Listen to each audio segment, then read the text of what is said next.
Le début de saison NBA a été fou, avec de nombreuses surprises dans la ligue. Donc je veux parler de la plus grande surprise pour chaque équipe NBA, en commençant par les Detroit Pistons. La plus grande surprise pour moi, c'est qu'ils ressentent vraiment l'absence de Malik Beasley. Malik Beasley a été très bon pour eux l'an dernier, mais il n'est plus dans l'équipe pour des raisons bien connues.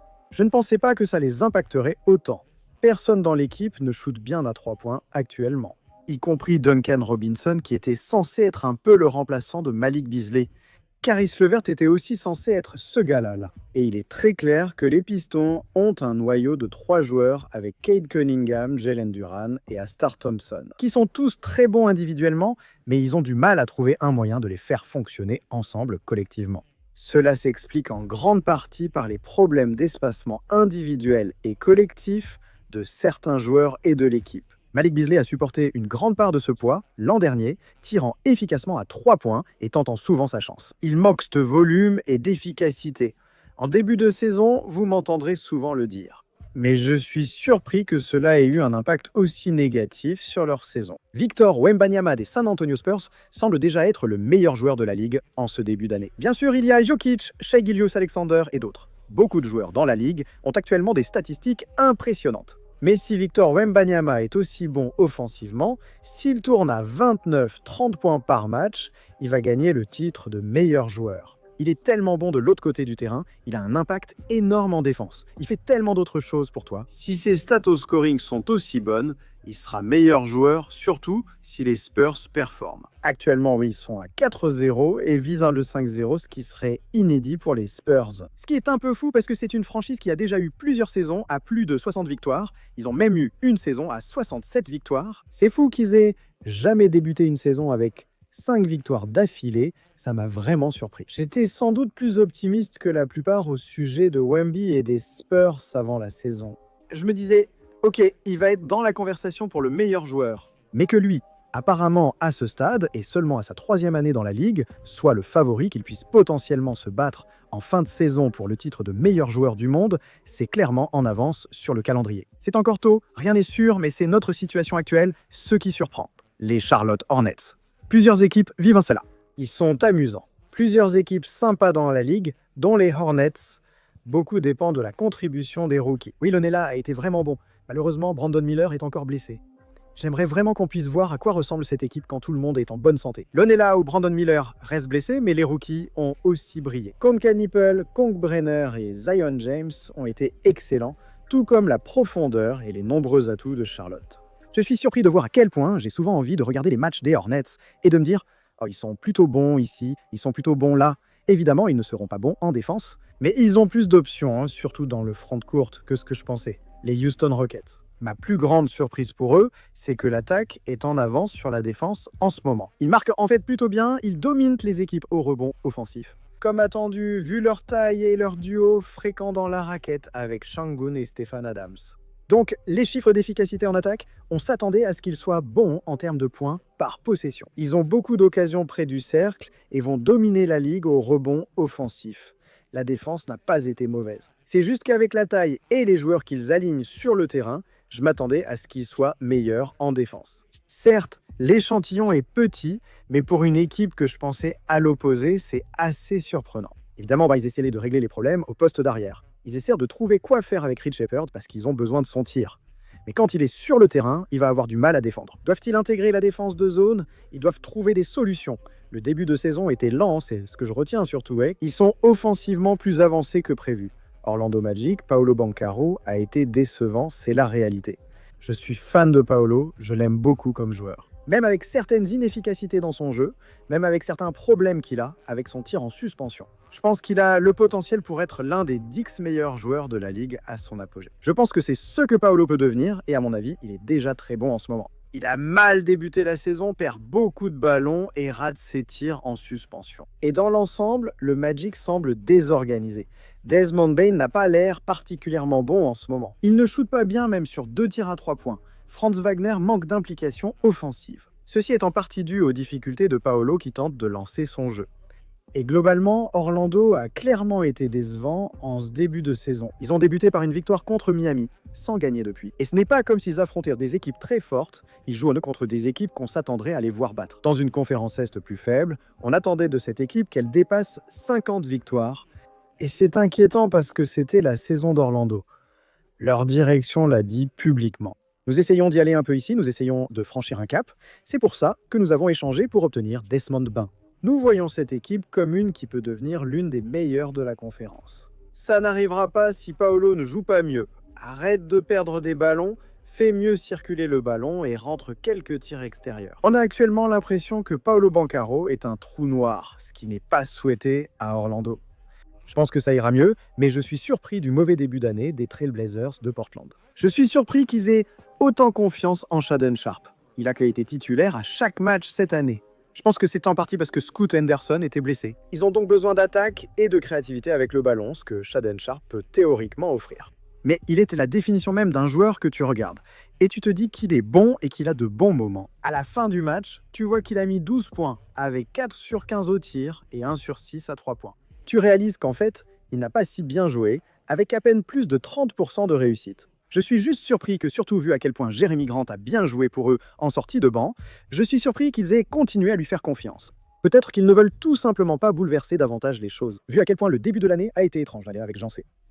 Phillips, l'entraîneur principal de l'équipe, qui s'est littéralement fait arrêter. Je comprends qu'on veuille donner plus de marge de manœuvre à quelqu'un d'aussi jeune. Shaedon Sharpe se distingue, surtout avec un autre joueur clé comme Scoot Henderson, actuellement blessé. Mais pour une équipe qui voulait franchir un cap cette année en recrutant Drew Holiday à l'intersaison, je suis surpris qu'il continue d'avoir autant d'opportunités de prendre et franchement de rater beaucoup de mauvais tirs. Les Washington Wizards sont très plaisants à avoir joué. Je me surprends chaque soir à vouloir regarder leurs matchs. Je veux regarder Keyshawn George, Alex Starr, Bob Carrington, Trey Johnson et d'autres. Équipe très agréable à voir jouer, rapide et adepte des tirs à 3 points. Je n'aime pas l'expérience Cam Whitmore ni celle de Sewolche McCollum, surtout en fin de match. Chris Middleton a été correct, j'espère qu'ils en tireront de la valeur, mais l'équipe est plaisante. S'ils pouvaient en se débarrasser de certains freins, notamment Sewolche McCollum et Cam Whitmore. Mais je n'ai pas pris autant de plaisir à regarder les matchs des Wizards depuis au moins 5 ans. Peut-être qu'ils sont vraiment une équipe amusante et excitante. Ils gagneront peut-être 20 ou 25 matchs, mais je suis étonné d'avoir autant envie de les regarder chaque soir. Le Utah Jazz, je suis surpris par le volume de tirs à 3 points de Lauri Markkanen. Il a toujours été quelqu'un qui tente énormément de tirs à 3 points. L'année dernière, il en a tenté plus de 8 par match. Au moment où j'enregistre ceci, il en tente 11 par match. Bien sûr, il a marqué 50 points l'autre jour, ce qui est incroyable pour l'Utah. D'abord, ils ont dépassé les attentes en début de saison. Et deuxièmement, c'est exactement ce que vous voulez qu'il fasse si vous voulez augmenter sa valeur sur le marché des transferts et potentiellement l'échanger. Dans toute équipe où Lauri Markkanen serait échangé, il n'aurait pas le même rôle qu'à l'Utah, où il va avoir tous les tirs et pouvoir tout créer. Il va continuer à faire beaucoup de ces choses-là. Mais, par exemple, s'il va à Philadelphie, il va devoir faire beaucoup de choses sans ballon. Il va devoir prendre beaucoup de tirs à 3 points. Il devra écarter le jeu et apporter en attaque quand les stars ou superstars ne sont pas sur le terrain. Donc tout cela, c'est positif pour l'Utah. C'est un très bon signe pour eux, peu importe ce qui arrive avec Lauri. J'ai été surpris de voir à quel point il s'est investi dans ce rôle de tireur à 3 points à gros volume. Les Indiana Pacers, avec Pascal Siakam et Bénédicte Mathurin, avant sa blessure, jouaient très bien. Je suis surpris que cela n'ait pas compté. Ils sont à 0-3 et Andrew Nembhard est blessé. Malheureusement, la saison de l'Indiana semble déjà compromise. Malgré leur profondeur et leurs 4 pivots satisfaisants, on a l'impression que la moitié de l'effectif était blessé. En plus du fait que Tyrese Haliburton était évidemment blessé en début de saison. Si Nembhard n'est pas en forme et Mathurin a un souci, Siakam ne pourra pas mener l'équipe seul au play-in. Et je suis juste surpris, pas forcément par leur mauvais niveau, mais par la façon dont tout a mal tourné aussi rapidement. D'abord à cause des blessures, ensuite car leurs joueurs étaient en forme. Siaka et Mathurin, quand ils étaient en bonne santé dans le cas de Mathurin, jouaient incroyablement bien, et ils perdèrent quand même ces matchs. La saison a débuté avec une forte concurrence et de bonnes performances contre certaines équipes, mais je sens que cela pourrait vite s'effondrer. Les Dallas Mavericks négligeant le poste de meneur. D'Angelo Russell n'a que 20 minutes de jeu par match. Jaden Hardy joue environ 10 minutes par match. Sinon, seuls des intérieurs et ailiers comme Klay Thompson et Max Christie sont présents. Nos meneurs sont en réalité des ailiers, principalement des joueurs sans ballon qui tirent. Ils ont misé sur le fait de laisser Cooper Flag avec le ballon bien plus que prévu. À certains moments, cela leur a nui. Tu les as vus commencer à s'appuyer un peu plus sur quelqu'un comme D'Angelo Russell, parce qu'ils savent qu'ils ont besoin de ça. De la création de tirs. Mais je suis certain que Jason Kidd pense. On doit rester solide en défense, c'est notre force. On est grand, on défend et on prend les rebonds. Et je suis juste surpris qu'ils aient vraiment fait ce qu'ils avaient dit qu'ils allaient faire lors de la Summer League. Et après. Dans ce sens, Cooper Flag va être le moteur de l'attaque. On va jouer certaines actions en passant par Anthony Davis au poste haut. Pour la création sur le périmètre, on souhaite que ce soit l'équipe de Cooper Flag. Et c'est rare pour une équipe qui, évidemment, se considère comme une équipe de play-off de haut niveau, d'accorder autant de confiance à Cooper Flag. Surtout étant donné qu'ils ont quand même quelques bonnes options, comme quelqu'un comme D'Angelo Russell. En attendant le retour de Kyrie Irving pour reprendre des possessions balle en main, ce poste a été totalement ignoré jusqu'ici. Et je suis très curieux de voir, je suis surpris que ce soit le cas, mais j'ai hâte de voir à quoi cela ressemblera sur un plus grand échantillon. S'il confie plus de responsabilités à D'Lo et offre plus de temps de jeu à Hardy, l'attaque pourrait être mieux équilibrée. Les Chicago Bulls n'ont absolument aucun sens. Ils n'ont pas perdu un seul match au moment où j'enregistre ceci. C'est l'une des meilleures équipes défensives de toute la ligue. Plusieurs de leurs joueurs dépassent 10 points de moyenne et ils sont très agréables à voir jouer. Je ne crois pas qu'il y avait une équipe dans la conférence Est, sauf celle vraiment mauvaise, comme les Nets. Il n'y avait pas d'équipe que les gens avaient moins envie de regarder cette année que les Chicago Bulls. Évidemment, Bozelis, c'est intéressant. Il y a quelques autres gars qui pourraient peut-être devenir quelque chose, mais pour la plupart, on sait à quoi va ressembler l'équipe. Ils vont s'en sortir, ils vont gagner entre 38 et 42 matchs, et ils vont perdre lors du play-in contre le Heat ou les Hawks, ou contre une variété d'équipes qui semblent être dans le play-in chaque saison. On savait à quoi s'attendre pour Chicago en début de saison, et ils ont largement dépassé ces attentes en changeant à tous les niveaux. Certes, on peut regarder la difficulté du calendrier, on peut regarder contre qui ils ont joué, on peut analyser la réussite au tir en se disant « Waouh, leur défense est vraiment bonne parce que les équipes adverses ne rentrent pas leurs tirs. » Mais pour l'instant, profitons simplement de la gloire des Chicago Bulls qui ont réussi à nous surprendre, à être intéressants et à être divertissants. Et je me retrouve à regarder les Bulls presque tous les soirs parce que je suis intrigué par ce qui se passe exactement ici. Même sans un effectif au complet, le Thunder d'Oklahoma City, je suis surpris qu'ils jouent aussi bien même sans Jalen Williams. J'ai une vidéo où je dis « Je pense qu'ils vont battre le record de victoires cette année. Je pense qu'ils gagneront 74 matchs grâce à leur profondeur et d'autres raisons. Ils n'ont pas encore perdu, ce qui sauve mon pronostic, et ils ont très bien joué même sans Jalen Williams, leur deuxième meilleur joueur. Shai Gilgeous-Alexander a brillé, et Chet a profité de plus d'opportunités offensives. Il trouvait-il des gars comme Edgy Mitchell au bout du banc. On dirait qu'il va marquer 15 points à chaque match maintenant. Leur défense est aussi solide que prévu. Le Thunder a su équilibrer la rotation, accordant du repos à certains et privilégiant le développement de joueurs clés comme Chet. Tout cela en attendant encore le retour de blessure d'un joueur du top 15-20 de la ligue et Jalen Williams. Oui, regardez, ils ont joué des matchs serrés, oui, ils ont enchaîné les rencontres, ils ont disputé 2 matchs différents avec double prolongation. Je reste surpris et impressionné par leur gestion du début de saison sans Jalen Williams, les Raptors de Toronto. En fait, j'apprécie vraiment l'expérience Brandon Ingram. Je n'ai jamais été un fan de Brandon Ingram auparavant. Je n'ai jamais compris son jeu. C'est étrange. Il prend chaque tir comme un shoot à mi-distance et garde trop le ballon. Brandon Ingram à Toronto. Certes, s'ils n'ont pas bien commencé, mais pour moi, ça a du sens. Sa façon de jouer compte, il va plus vite, décide plus rapidement. Ils ont besoin d'un créateur de tir. Quelqu'un qui peut marquer 2 points quasiment à chaque possession, c'est parfait pour le jeu de Brandon Ingram. Et peut-être que son jeu n'est pas si différent, à part le fait qu'il prenne des décisions plus rapidement, ce que j'ai toujours voulu voir chez lui. Peut-être que ses compétences sont simplement plus adaptées à cette équipe de Toronto qu'aux autres où il a joué. Je prends plaisir à le voir jouer. C'est sans doute la période où j'ai le plus aimé regarder Brandon Ingram. Quelques bons moments à la Nouvelle-Orléans, c'est très amusant. J'espère que ça va durer, même si le bilan de l'équipe n'est pas top. Je suis surpris d'être enthousiaste à l'idée de voir les Raptors et lui. Le Miami Heat, la vraie surprise, c'est toute l'équipe. Ils n'ont pas eu Tyler Hero. Jaime Hawk, tout à coup, ressemble de nouveau à un bon joueur NBA. Bam Adebayo connaît actuellement une véritable progression dans sa carrière. Ils jouent très bien, marquent facilement et sont dans le top 5 en attaque et défense. Quand j'enregistre ceci, j'ignore vraiment ce qui se passe. Par exemple, il se sépare de Terry Rozier et tout d'un coup, il ressemble à l'une des meilleures équipes de la conférence. On devient agressif, Bam offensivement, et le truc bizarre avec Khalil n'arrive même pas tant que ça ici, et pourtant, ça ne change rien. Jaques et quelques gars rentrent de leur tir, Bam et Abal font leur boulot. Je ne sais pas si c'est vraiment un gain par soustraction. Non, Terry Rozier et Duncan Robinson est parti. Mais si tu m'avais dit avant la saison que le Heat allait avoir l'air aussi bon pour commencer la saison, et puis évidemment ça va être sans Tyler Herro, cela n'aurait aucun sens pour moi. Je suis sans doute aussi surpris par le début de saison de Miami que par tout autre événement en NBA. J'étais plus optimiste que la plupart avant la saison sur les Minnesota Timberwolves. Ce n'est pas une surprise, juste une observation.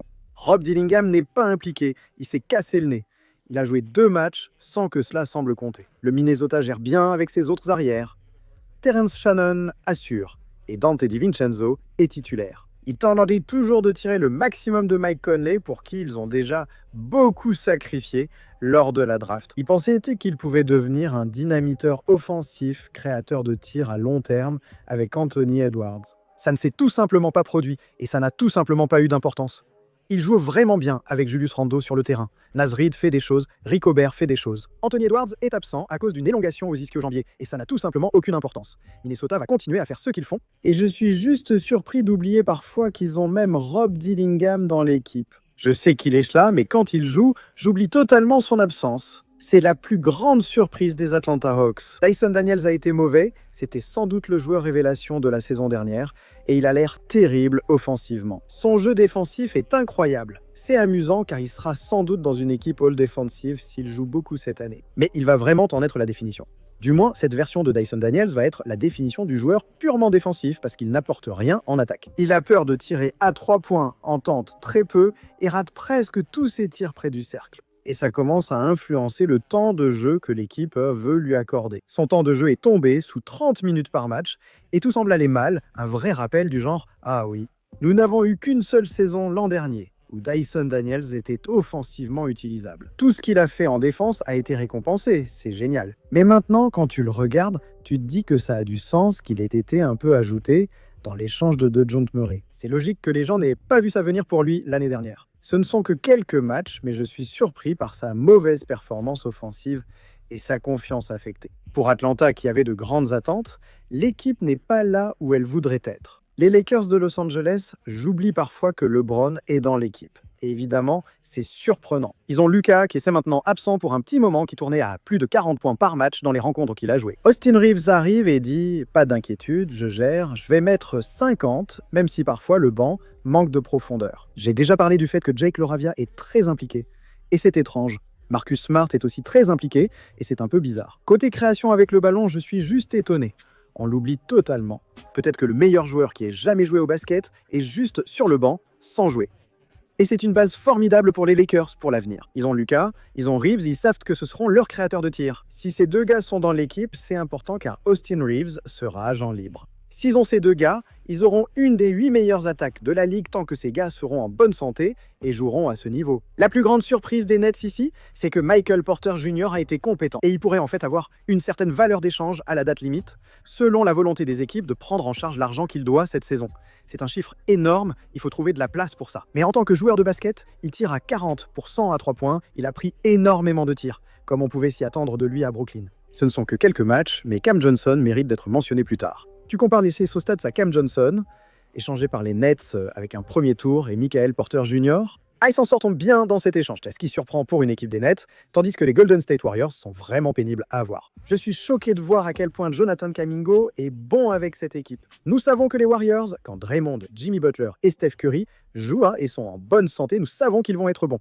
Je crois que j'ai vu une statistique l'autre jour. Ils ont environ 29 victoires pour 6 défaites quand ces 3 jouent, donc on sait qu'ils seront bons. Au début de saison, on ignorait comment Jonathan Kuminga s'intégrerait, compte tenu des négociations de l'intersaison, étant donné qu'ils lui ont essentiellement fait signer un contrat. Cela montre qu'on va sûrement te transférer dès la prochaine fenêtre des transferts. Et en ce moment, il semble être une pièce maîtresse de l'équipe.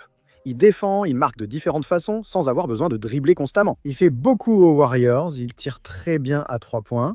Je ne m'y attendais pas, ça semblait désastreux. Et Jonathan Kuminga avait du potentiel, mais l'intersaison est étrange. Si tu rates ta saison, les Warriors ne peuvent pas t'échanger car tu n'as plus de valeur. Tu ne peux pas retourner en agence libre et signer un gros contrat. Mais l'inverse s'est produit. Les Warriors sont impressionnants, Kuminga est un très bon choix. Je suis vraiment choqué. Les N-E-D-W-I-G-O-R-K-K-N-I-C-K-S, je suis étonné du mauvais début de saison de Karl Anthony Towns. Certes, il est assez évident qu'il n'est pas en pleine forme. Il a failli ne même pas jouer le premier match. Il y avait des rapports de blessures étranges qui circulaient à ce moment-là. Au final, il s'en sortira, mais il a eu une saison offensive incroyable l'an dernier. C'est donc là que tu mets tes attentes au début de la saison. Mais c'est clairement un peu inquiétant parce que, avec un nouvel entraîneur qui arrive, les rôles et les responsabilités vont forcément changer. Un point clé en début de saison, Mikal Bridges serait plus impliqué offensivement. OG Anunoby devait avoir un rôle offensif accru. Et la version complète des Knicks reste à voir car Mitchell Robinson n'a pas joué, alors qu'il essaie de revenir de blessure, ce qui semble être toujours le cas pour lui.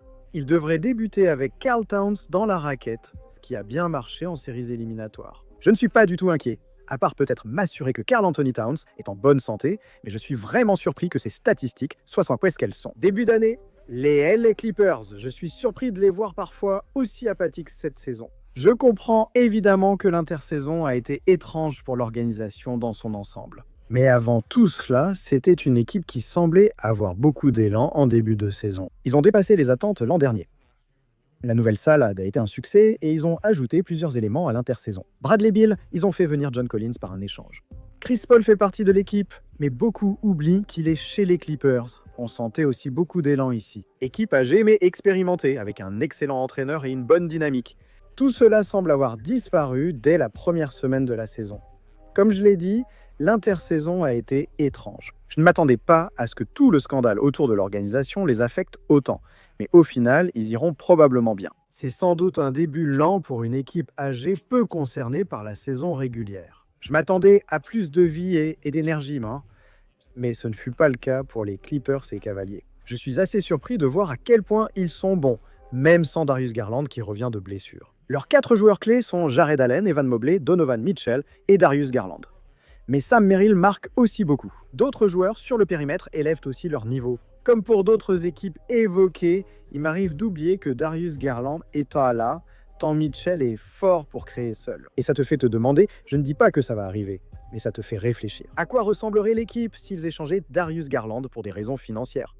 Prendre quelqu'un de meilleur en défense à côté de Mitchell. Ont-ils besoin de plus de création avec Donovan Mitchell ou juste du rythme, de l'espace et Mitchell en fin de match? Est-ce suffisant offensivement pour qu'ils puissent se permettre d'ajouter d'autres éléments du côté défensif? Parce qu'on a vu ça année après année en play-off. Garland se blesse souvent ou est ciblé en défense car lui et Mitchell ne s'entendent pas défensivement, aucun ne défendant vraiment. Mitchell pourrait le faire et résoudre ce problème. Mais c'est étrange pour Garland, car malgré les bons résultats des Cavs, l'ambiance ne semble pas bonne. C'est une bonne chose que tu joues bien malgré le fait que l'un de tes meilleurs joueurs ne soit pas en bonne santé. Mais ça fait quand même réfléchir un peu sur ce à quoi il pourrait ressembler sans Darius Garland dans l'effectif en général, pas seulement quand il est blessé. Les Phoenix Suns, je suis surpris que le propriétaire ait pensé qu'ils allaient être bons tout court. Il y a eu tout un échange en ligne à ce sujet. Il disait « On défend notre culture différente, les choses vont changer. Kevin Durant est parti, tout ira mieux. Non, vous serez mauvais. » De plus, ils n'étaient pas en forme. Jalen Green a été absent, mais ils resteront mauvais. L'Ouest est très compétitif. Ils ne défendent personne. Dylan Brooks se voit comme le deuxième meilleur joueur, et il a peut-être raison. Ça va être une saison catastrophique à Phoenix, et ce sera encore pire parce qu'ils n'ont pas de choix de draft pour l'avenir. Je suis surpris que le propriétaire ne l'ait pas anticipé. L'optimisme était mal placé. Les 76 airs. Je suis étonné qu'il reste invaincu malgré la limitation de Joel Embiid.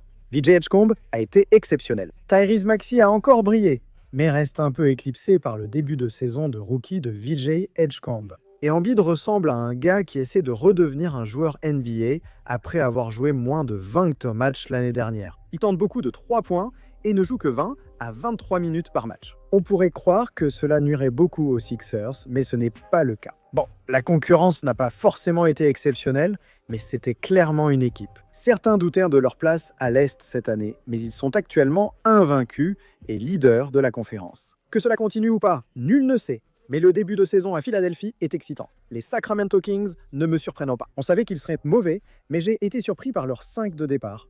Westbrook, DeRozan, Levin, Schroeder et Sabonis. C'était inattendu. C'est tout ce que j'ai. Les Boston Celtics sont pires que ce que je pensais. On savait qu'ils allaient avoir des problèmes dans la raquette. On savait qu'ils allaient avoir du mal au rebond. Mais c'est ce qu'on pensait qui allait arriver. Ils pensaient à compenser cela grâce à leur tir à 3 points. La perte de Jason Tatum, Drew Holiday et Christopher Porzingis posait problème.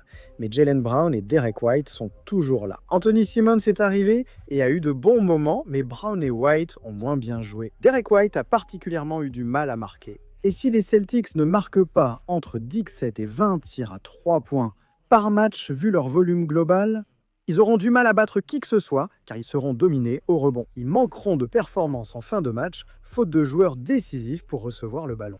Et ils ont vraiment du mal à se créer de bonnes occasions de tir. Donc même s'ils tentent beaucoup de tirs à 3 points, ce ne sont pas de bons tirs, et donc ils n'en réussissent pas beaucoup. Je pense qu'avec le temps, tout va s'équilibrer.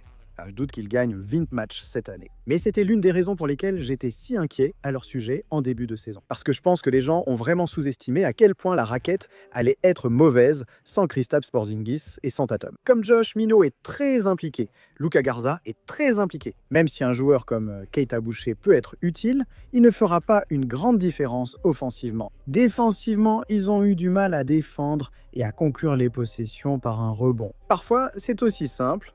Il est trop difficile de surmonter la perte de 3 joueurs clés comme Holiday, Porzingis et Tatum.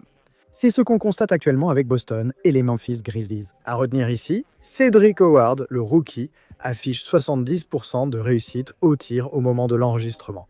Il réussit presque tous ses tirs, mais aussi sa défense et son rebond sont remarquables, ainsi que son jeu en transition. Les Grizzlies ont passé 5 ans à chercher cet ailier capable de connecter le jeu, défendre, shooter et assembler toutes les pièces. John Moran et Jaren Jackson ont eu Desmond Bane brièvement. Ils sont passés à autre chose avec lui et immédiatement ils ont fait venir Cedric Howard qui s'est directement intégré dans le rôle qu'ils pensaient que Mikal Bridges pourrait avoir pour eux quand ils ont essayé d'échanger 4 premiers tours de draft contre lui ou ce qu'ils pensaient que OG Anunoby pourrait être quand ils ont tenté de proposer plein de choses pour l'obtenir.